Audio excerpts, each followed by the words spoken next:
माँ के साथ आपका रवैया बेटी के लिए सबसे बड़ा सबक होता है। आज मैं हर वालिद से ये गुजारिश करूँगा कि मेरी ये चंद बातें ज़रूर सुनें और समझें और अपनी बेटियों की तरबियत में शामिल करें, क्योंकि बेटी सिर्फ घर की रौनक नहीं बल्कि अल्लाह ताला की एक अजीम अमानत भी है। अगर आपकी 10 साल की बेटी है या इससे कम या ज़्यादा उम्र की तो ये वीडियो ज़रूर देखें। शायद ये चंद बातें किसी मासूम की हिफाजत, एतमाद और मुस्तकबिल का सबब बन जाएंगी। पहली बात, अपनी बेटी के लिए ऐसा माहौल बनाएं जहाँ वो बिला झिझक आपसे अपनी हर बात कर सके। जब बच्ची को यकीन हो कि इसकी बात सुनी जाएगी, डांटा नहीं जाएगा, तो इसका एतमाद मजबूत होता है। सिर्फ ज़रूरियात पूरा करना काफ़ी नहीं बल्कि इसको आपके वक्त, तवज्जो, मोहब्बत की भी ज़रूरत होती है। इसके साथ बैठें, इसकी बातें सुनें और इसकी दुनिया का भी हिस्सा बनें। सिर्फ इसकी खूबसूरती की तारीफ ना करें बल्कि इसके किरदार की भी तारीफ करें। सच बोलने, अच्छे इखलाक अपनाने और हिम्मत दिखाने पर इसकी हौसला अफजाई करें। माँ के साथ आपका रवैया बेटी के लिए सबसे बड़ा सबक होता है। औरत की इज्जत करना बेटी को सिर्फ अमल से सिखाएं, अल्फाज से नहीं। अपनी बेटी को सिखाएं कि इसे ना कहने का हक है और अपनी हदूद तय कर सकती है,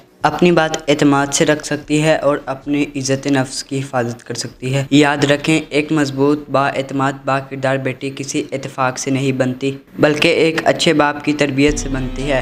अल्लाह ताला तमाम बेटियों को अपने हिफ्ज़ अमान में रखे और हर बाप को इनकी बेहतरीन तरबियत करने की तौफीक अता फरमाए। आमीन। सुभान अस्लम को दे इजाज़त। वीडियो अच्छी लगी तो शेयर